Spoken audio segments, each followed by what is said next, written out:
Antiguos Misterios de la Biblia. Acompáñanos en esta extraordinaria aventura de los misterios escondidos en las páginas de la Biblia.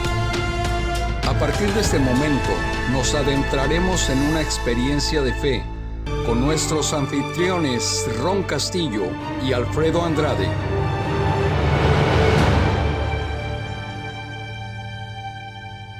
Bienvenidos a este su programa Antiguos Misterios de la Biblia. Como siempre, saludándole desde la ciudad de Atlanta, el pastor Ron Castillo.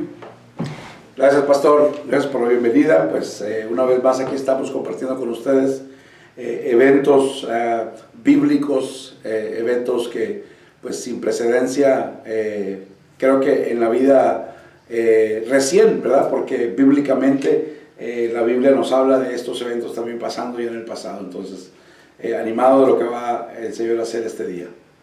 Y su servidor, el pastor Alfredo Andrade, como siempre, dándonos tanto gusto de poder llegar a su corazón y hasta su hogar con estas palabras de tanto impacto en nuestra generación, que precisamente Jesús, el Salvador de la humanidad, profetizó acerca de estos últimos tiempos, como lo vamos a ver en el Evangelio de Mateo, en el capítulo 24 y en el verso 29, donde nos dice que inmediatamente después de la tribulación de aquellos días, el sol se oscurecerá y la luna no dará su resplandor, y las estrellas caerán del cielo y las potencias de los cielos serán conmovidas.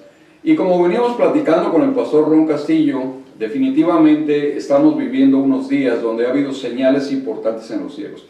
¿Y por qué estamos tocando el tema que podríamos decir es un tema tabú para muchas personas, inclusive cristianas?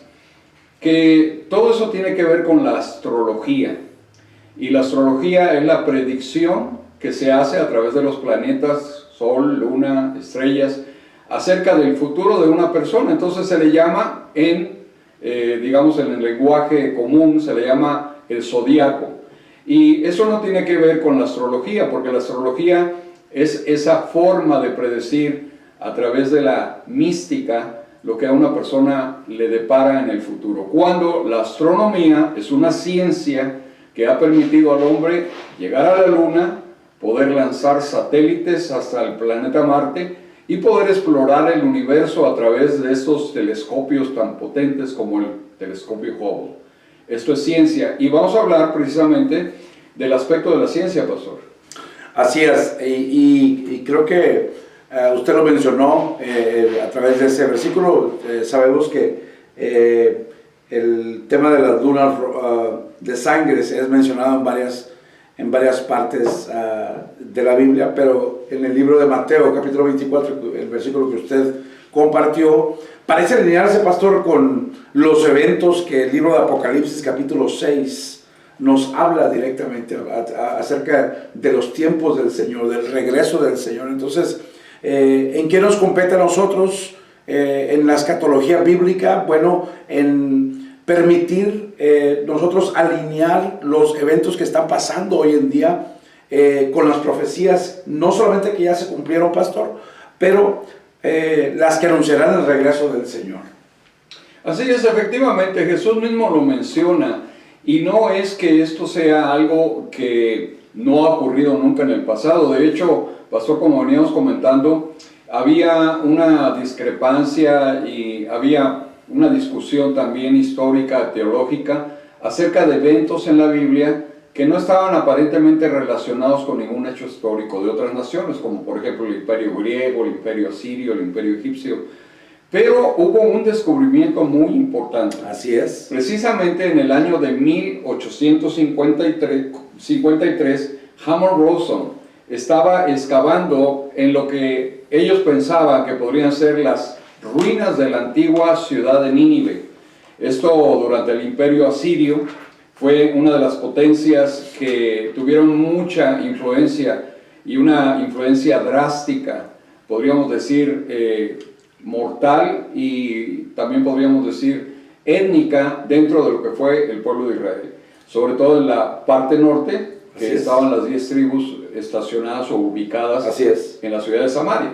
Así es, y pues habla específicamente acerca del evento de este arqueólogo británico que trabajaba bajo la dirección de Sir Austin Henry Layard, en las ruinas del Nínive, pastor, que como usted bien lo menciona, sucedió alrededor o en el año 1853, que son conocidas, pastor, como las tablillas de Asurbanipal, ¿verdad? Entonces, un evento obviamente que vino a llenar o a traer más información que anteriormente, antes de ello, pues existía. Explíquenos un poquito acerca de por qué era que antes del descubrimiento de estas tablillas, pues existía ahora sí que un vacío en cuanto a los tiempos que tienen que ver con los tiempos actuales, o en ese entonces que estaba basado en el sol o el calendario solar.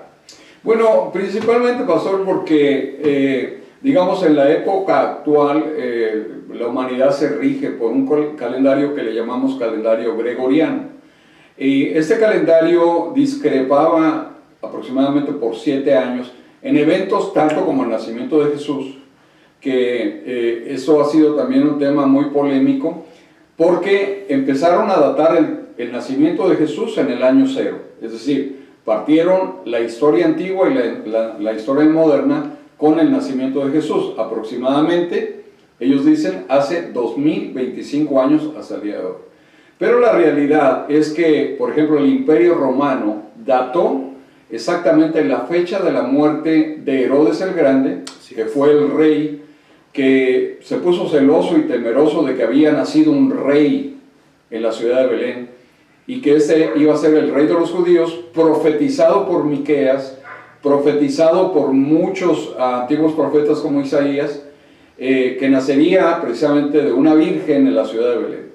Entonces, la ciudad de Belén pues, no está tan lejos de lo que era el mando de Herodes, 8 kilómetros de distancia de Jerusalén, donde en ese tiempo Herodes estaba en su palacio, uno de los 13 palacios que llegó a tener, que construyó, y consecuentemente mandó matar a todos los niños de Belén menores de 2 años. Ahora, ¿cómo sería posible que Herodes, que muere en el año 4, antes de esta época gregoriana del calendario,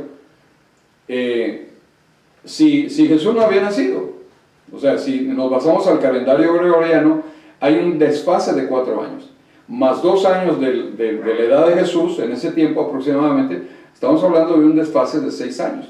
Entonces, ¿por qué era importante datar fechas exactas en cuanto a muchos eventos que han sucedido en el mundo? Bueno, los imperios antiguos como Egipto, ellos dataron muchos eventos, guerras, eclipses, dataron conquistas y eventos así en sus famosos jeroglíficos en las ciudades sagradas de Memphis, de Tebas, en todos esos lugares, ¿no? En Amarna.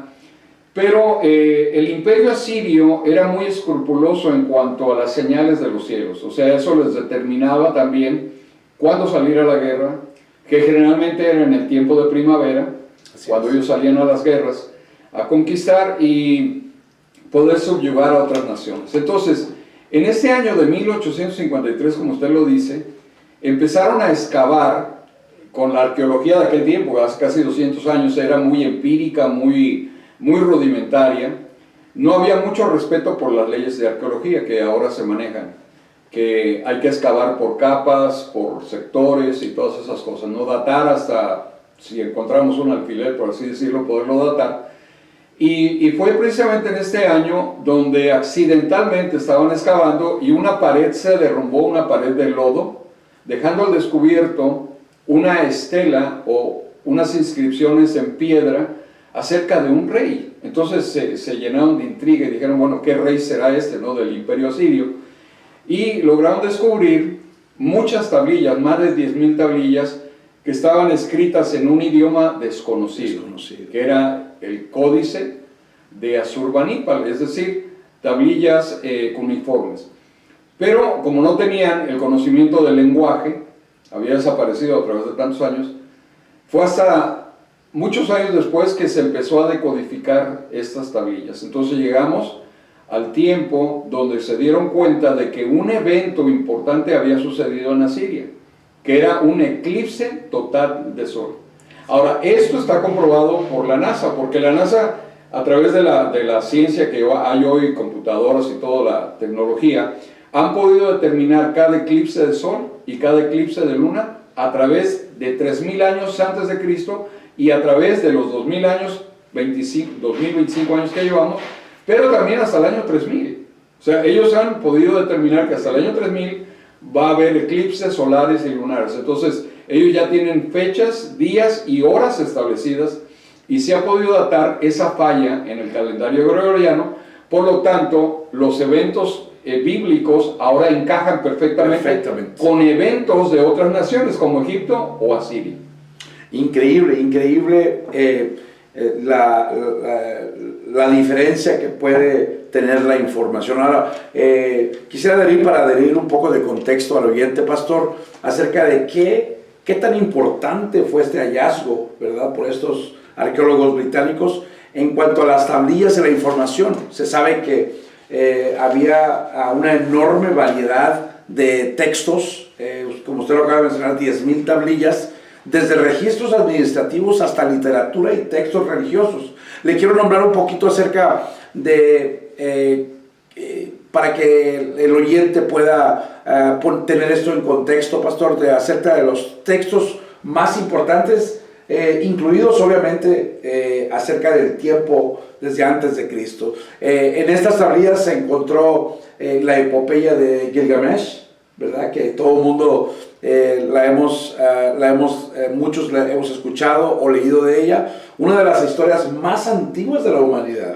También habla acerca de relatos de la creación, presagios y profecías, correspondencia real, que eran cartas entre reyes y gobernantes de la región durante el mandato. Literalmente era una biblioteca, si no me equivoco. Entonces, muchas de esas tablillas estaban escritas en cuneiforme y en los idiomas acadio y sumerio.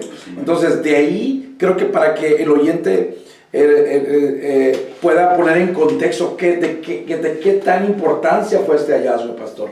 Entonces, la importancia de las tablillas en relación a la Biblia es de que pues esto fue clave para el estudio de la historia antigua. Algunos puntos importantes entre ellos incluyen confirmación de relatos bíblicos, conocimiento de la cultura asiria, ya que las tablillas nos ha permitido entender mejor la religión política y la sociedad de Mesopotamia, y más importante, y creo que también, o igual de importante, es el desciframiento del cuneiforme, que como todos sabemos, pues gracias a ellas los arqueólogos pudieron avanzar en la comprensión de la cultura mesopotámica de ese tiempo. Entonces, creo que este descubrimiento vino a traer, obviamente, como dije al principio, vino a llenar un vacío que hasta ese tiempo, basado en la información, se podría decir ahora limitada, habiendo estado basado en el calendario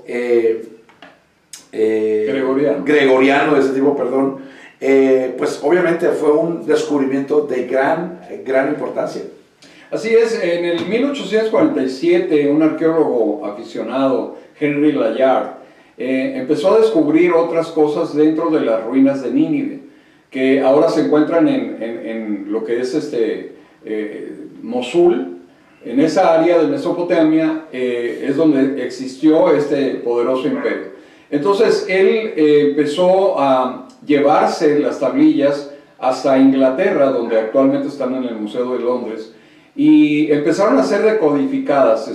Fue algo muy complicado, pero lograron decodificar exactamente las tablillas cuneiforme, y se dieron cuenta que hubo un evento que impresionó, afectó muchísimo el tiempo de los asirios, que fue un eclipse total de sol. Ahora, lo que quisiera que entendiéramos en este video es que no estamos tratando un tema de astrología, sino un tema de astronomía. Así es. Que como sabemos, la astronomía pues es una ciencia, no es una cuestión mítica, no es una cuestión religiosa. Exacto. No es una cuestión que podríamos decir que se puede atribuir a la suerte, sino a eventos verídicos confirmados por la historia y también, en este caso, por la ciencia. Ahora, está todo tan adelantado, como he dicho, se ha podido hacer una buena cronología de estos importantes eventos. Entonces, en el año 763 a.C., se llevó a cabo, precisamente en esa área de Nínive, un eclipse total de sol, que impresionó tanto a los asirios que lo dataron, y a partir de eso pudimos nosotros tener la cuenta con eventos bíblicos importantes. Ahora, cualquier fenómeno solar o lunar de aquellos tiempos desataba mucho temor y especulación entre la gente de aquel tiempo, porque lo atribuían a cuestiones de los dioses, no tanto a cuestiones científicas de la rotación de la Tierra, de la rotación de los planetas en torno al Sol, sino que lo atribuían a cosas míticas, entonces como a la voluntad de los dioses. Y por eso es importante entender que eso nos ayuda a entender más también la profecía bíblica. Exacto. Ahora, hablando acerca de estos descubrimientos, grandes descubrimientos, quisiera, si pudiéramos, pastor, sin disuadirnos mucho del tema, y la razón, le voy a ser honesto, porque ahora estamos en nuestra iglesia en un estudio acerca del libro de Apocalipsis, pero quisiera, si me permite, que expandiera un poco en cuanto a la interpretación del sexto sello, como se habla del capítulo de Apocalipsis, capítulo 6, y ¿qué significancia tiene este evento del sexto sello en cuanto a las lunas de sangre, pastor? Bueno, en lo que se refiere al libro de Apocalipsis, mi personal interpretación de lo que es el día del Señor, el rapto de la iglesia, o arrebatamiento, como yo le llamo, porque en sí muchos teólogos lo atribuyen a la palabra rapture, que de ahí viene rapto, pero Tesalonicenses es más específico. Dice la Biblia que seremos arrebatados en las nubes. El arrebatamiento de la iglesia es un evento que va a marcar un antes y un después, así como el nacimiento de Cristo marcó la historia en Antiguo y Nuevo Testamento. Ahora el arrebatamiento de la iglesia va a marcar una diferencia en la sociedad moderna, porque millones de personas serán levantadas de este planeta sin ninguna explicación lógica ni científica, pero sí va a ser atribuida a muchos mitos, ¿no? Entre ellos, pues, el mito de los extraterrestres, los ovnis y todas esas culturas y civilizaciones que habitan otros planetas. Según eso, yo no estoy de acuerdo, lo digo desde ahorita para que no digan el pastor dijo, pero a partir del capítulo 4 del libro de Apocalipsis, recordemos que los primeros 3 capítulos, del 1 al 3, se refiere a eventos que están pasando en la tierra. Así es. O sea, la manifestación de Jesús hacia Juan, su apóstol, en la isla de Patmos, manifiesta situaciones que estaban sucediendo en las iglesias que estaban en esta tierra. Es decir, la iglesia estaba en la tierra. Pero a partir del capítulo 4, en el verso 1, dice la Biblia que después de esto vi una puerta abierta en el cielo, y la voz que hablaba conmigo me dijo: sube acá y yo te mostraré, y es muy importante lo que dice, las cosas que sucederán después de estas. ¿De cuáles? De las que el Señor le habló a Juan, que estarían sucediendo en la tierra con las 7 iglesias, que son 7 periodos históricos. No solamente eran situaciones reales que estaban pasando en las 7 iglesias de Asia, pero son 7 eventos cronológicos en los cuales está viviendo la iglesia su última etapa, ¿no? Que es precisamente la iglesia de la Odisea, es la que estamos viviendo ahora, antes del levantamiento del pueblo de Dios hacia los cielos. Entonces dice que después de esto miré la puerta, y la voz me dijo: yo te mostraré las cosas que sucederán después de estas. Y al instante, dice, estaba yo en el Espíritu, y vi tronos, y vi ángeles, y vi santos, dice, y en el trono estaba uno, el cual, ¿verdad?, resplandecía como el sol, había un arco iris en su trono, y empieza a narrar los juicios de Dios ahora sobre la humanidad que quedó en este mundo. ¿Por qué? Porque la iglesia ya fue levantada. Entonces la iglesia no participa de la ira de Dios como lo profetizaron los antiguos profetas. El día del Señor vendrá y será un día de retribución, de fuego, de destrucción. la iglesia está en la presencia de Dios, por lo tanto, no experimenta este castigo.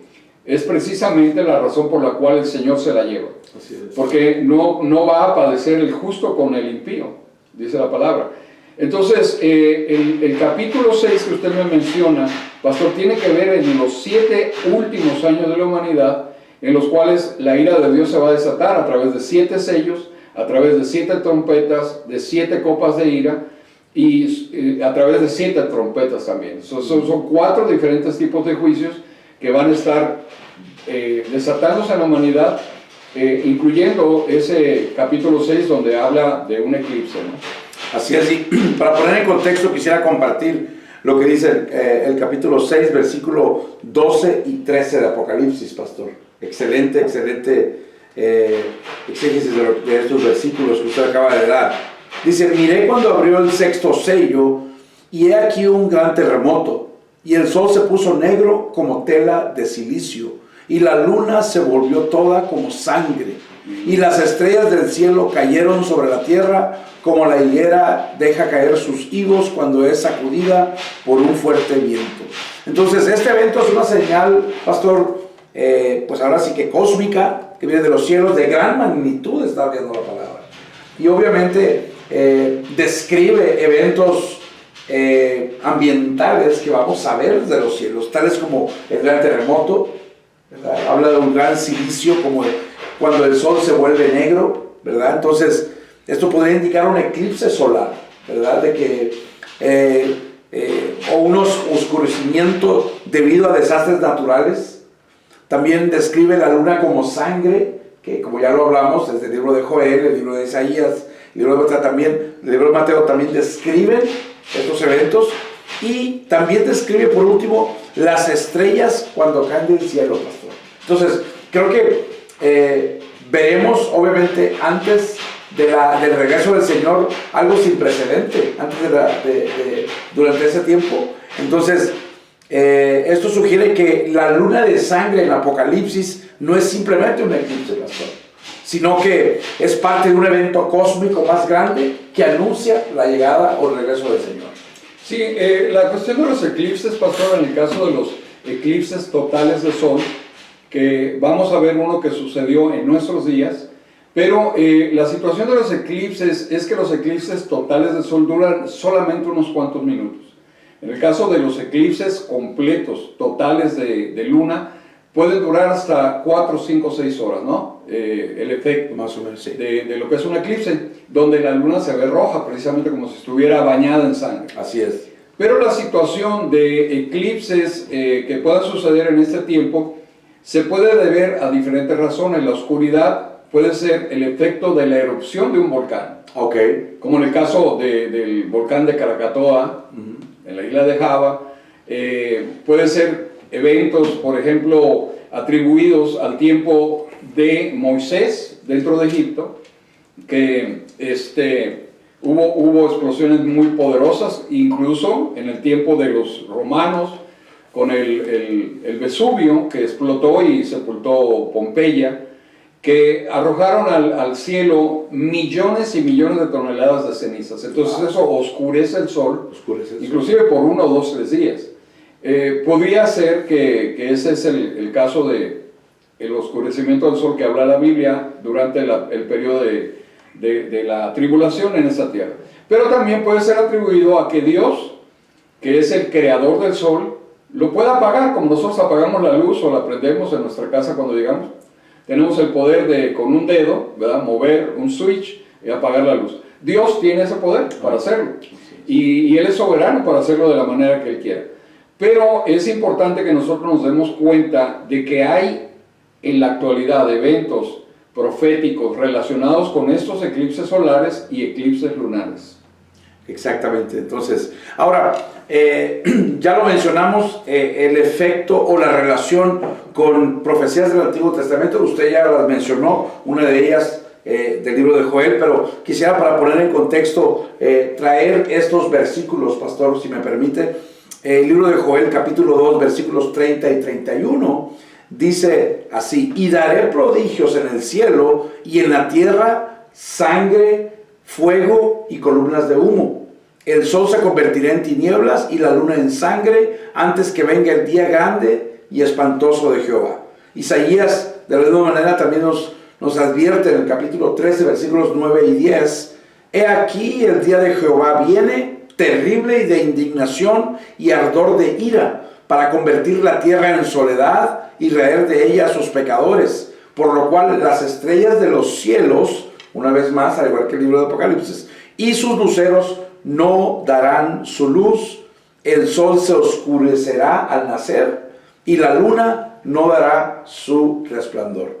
Entonces, estos pasajes coinciden, pastor, con todo lo que usted está hablando, coinciden con los eventos descritos en el libro de Apocalipsis capítulo 6. Entonces, creo que las lunas de sangre vienen a ser obviamente este anuncio, ¿verdad? En el capítulo 6 de Apocalipsis del regreso del Señor, pero a través de la Biblia acerca de eventos de alerta para aquellos que seguimos este tipo de profecías, ¿verdad? Bíblicas.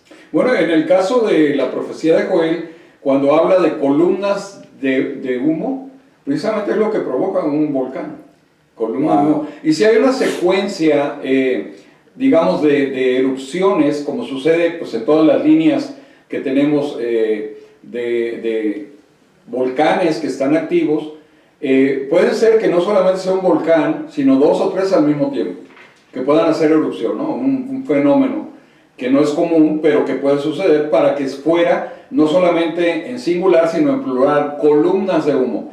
También recordemos que la Biblia dice exactamente, Joel, que la luna no dará su resplandor. ¿Por qué? Porque científicamente sabemos que la luna no tiene luz propia. No. La luna está ausente de energía que provoque luz y calor. Entonces la luna es un espejo del sol. Es literalmente un espejo. Al quedar oculto el resplandor del sol, la luz del sol, la luna prácticamente, o sea, desaparece, porque no podríamos ni siquiera verla en el cielo, ¿no? Así es. No da su resplandor, por lo tanto no sabemos ni dónde está. Creo que todo eso, pastor, es precisamente la antesala de lo que está hablando la Biblia en Apocalipsis, en el caso de Mateo, directamente de los labios del Señor, y también de otros profetas de la antigüedad, como Isaías. Ahora, lo importante aquí es que en nuestros días, en el día 21 de agosto de 2017, después de 200 años, no había habido un eclipse total de sol en los Estados Unidos, que cruzara por los Estados Unidos. Y este evento marcó mucho nuestro tiempo, porque pareciera coincidencia, ¿no? Que la línea del eclipse, por donde iba caminando, por así decirlo, o más bien la rotación de la Tierra que iba marcando el eclipse, pasó por 7 ciudades que tienen un significado muy, muy poderoso en las Escrituras, que estas ciudades de Estados Unidos se llaman Salem. Y precisamente Salem era el nombre de la ciudad que estaba en Jerusalén, de ahí viene Jerusalén, o Jebús, Salem, porque era la ciudad de los Jebuseos. Exacto. Salem, Jebús. Entonces, ahí habitaba un personaje que se llama Melquisedec, que la Biblia nos dice que no tenía ni descendencia, ni ascendencia, no tenía edad, o sea, no era prácticamente una persona común, sino que era un reflejo o una manifestación de Dios en la antigüedad, que tuvo precisamente un acercamiento con Abraham. Entonces, de hecho se descubrió ya, bíblicamente está en la Biblia el hecho de Melquisedec, pero la ciudad de Jerusalén o de Jerusalén de aquel tiempo fue descubierta por Elí Sucrón, que es uno de los arqueólogos que nos están dando clases allá en Israel, que precisamente fue el que descubrió el estanque de Siloé también, y él descubrió el templo de Melquisedec. Yo estuve ahí presente, o sea, no estaba abierto para la gente común, o sea, los turistas, los visitantes, pero sí para los estudiantes de arqueología. Entonces estuvimos ahí y él nos explicó dónde estaba el altar, dónde estaba la prensa de aceite y todas esas cosas muy interesantes. Entonces Melquisedec tiene un encuentro con Abraham, y Abraham le da los diezmos, Melquisedec le da pan y vino, que es precisamente los elementos de la comunión de Jesús con los apóstoles y ahora con la iglesia. regresando a las señales, cuando vemos este tipo de eventos, pastor, nos damos cuenta que este eclipse del 17 de agosto de 2017 cruza por 7 ciudades que son la referencia de Jerusalén, es decir, la ciudad de paz. Pero en el 2023, si no mal recuerdo, 8 de abril de 2024, fue cuando hubo otro eclipse total que cruzó por 7 ciudades llamadas Nínive.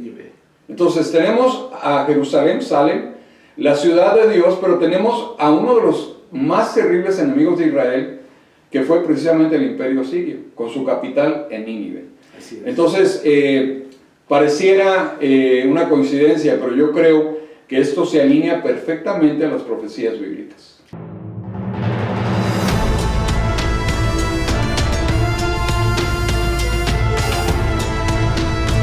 Gracias por haber estado con nosotros y te invitamos a que nos sigas acompañando en este tu programa, Antiguos Misterios de la Biblia. Hasta la próxima.